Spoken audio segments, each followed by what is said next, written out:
The Browns and Steelers will play at FirstEnergy Stadium, Mary Kay, and that means the Steelers bring that powerful offense led by, of course, Ben Roethlisberger, Antonio Brown, Le'Veon Bell. They can score a lot. They can score quickly, they can put together long drives, they can pretty much do whatever they want to offensively. That's for sure. I mean, you know, people are talking about them as a possible Super Bowl contender this year, so the Browns will have their work cut out for them, and it all came together for the Steelers. Le'Veon Bell back in camp, signing the franchise tender.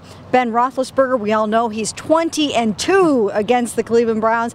He's fired up for this game, so it's a big, big challenge for this defense. And, of course, this defense is going to be without #1 overall pick Myles Garrett. He wanted badly to sack Ben Roethlisberger. He's going to have to wait until the end of the season now if he's going to get an opportunity to do that. He will not be playing. That means Carl Nassib will get an opportunity, Emmanuel Ogbah on the other side. We might see Tyrone Holmes, who was brought back. Some opportunities for guys, but it hurts to not have Garrett.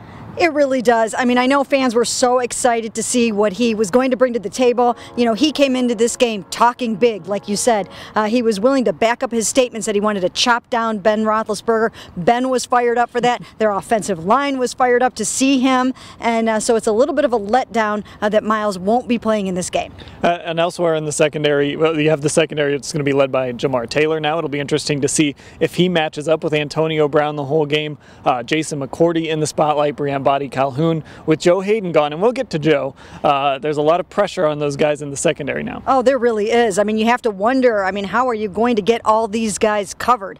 So it will probably fall on Jamar to cover Antonio Brown, and we know what a challenge that will be. And I think everybody on their side is going to be a little bit fired up to make sure that Joe Hayden has a very happy homecoming. Yeah, let's talk about Joe, because I'm curious to see if Hugh Jackson maybe goes after him a little bit and who he's going to be matched up with, if he'll be up against Kenny Britt, if he'll be up against Corey Coleman. Of course, those two are close. So I'm curious to see if Hugh Jackson goes after Joe early.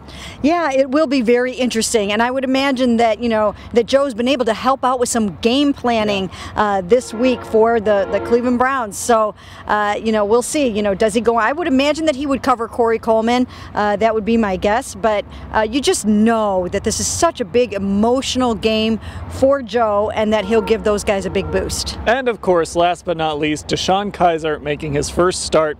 We've heard all about rookie quarterbacks, how they fare when they in their first start against the Steelers. There's a lot of things here, a lot of history DeShone Kizer has to fight against. This team struggles in opening games. We're going to get to see it all from Kizer.